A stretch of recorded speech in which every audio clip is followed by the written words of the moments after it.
everyone, I'm Cassie. Now, as anyone that knows me will tell you, I am never seen without my eyeliner. In fact, I actually feel quite naked today without it. So I'm going to show you how I do my eyeliner every day. Now, I usually do my eyeliner with a kohl pencil.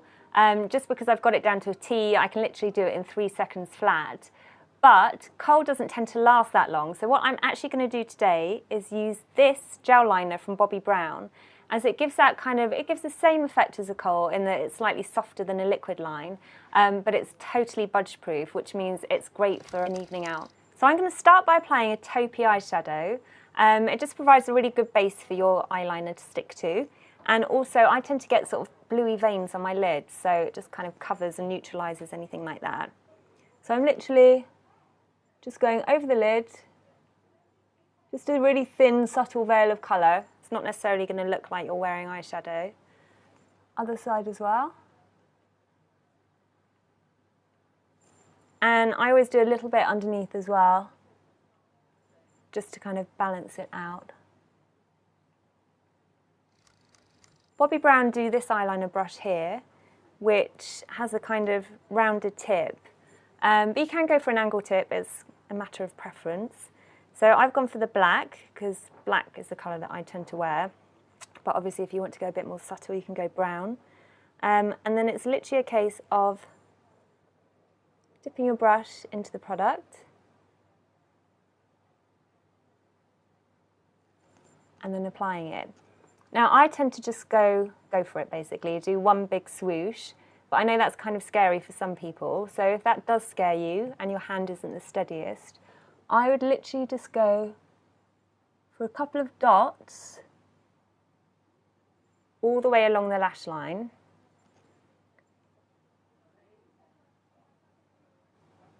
Because it means that you can join them up at the end, which kind of feels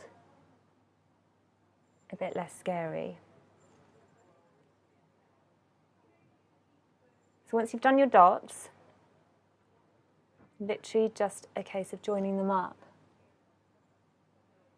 Now this product is great because it's really workable until it dries, and then it literally does not budge.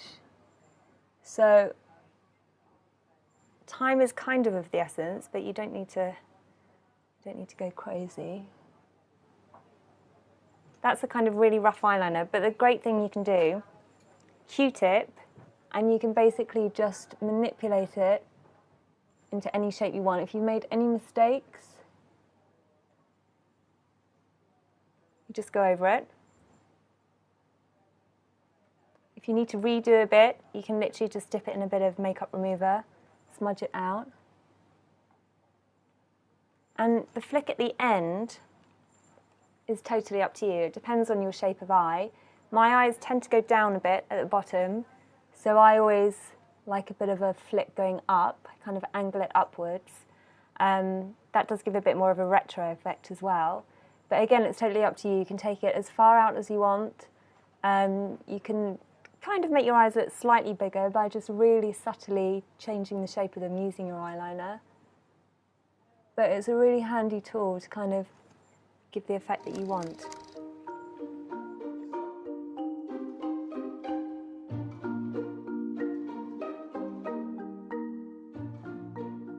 Right, so that's the eyeliner done, and hopefully it's vaguely even.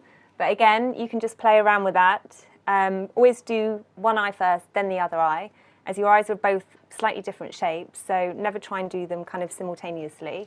So the next step is now applying mascara. Now, I love mascara as much as I love eyeliner, so I kind of get right in there and go for a really voluminous look. But again, you can go as subtle as you want. So, just going to apply it. I always give it a little bit of a wiggle, but just make sure when you're applying mascara that you don't pump the wand too much, because that's when you get air in the barrel and it tends to dry the product out.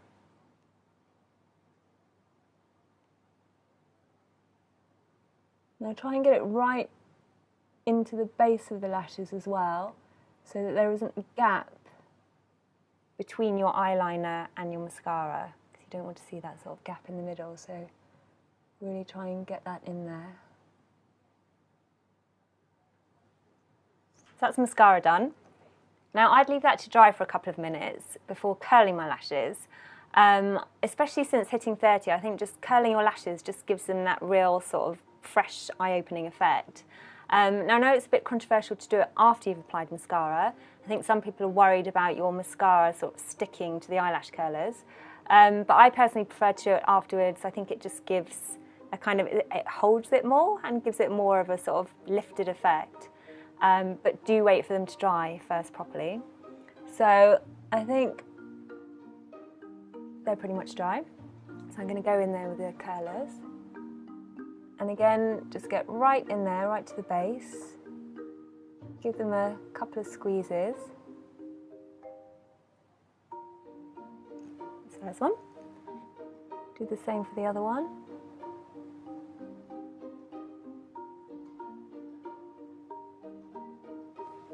There we have it.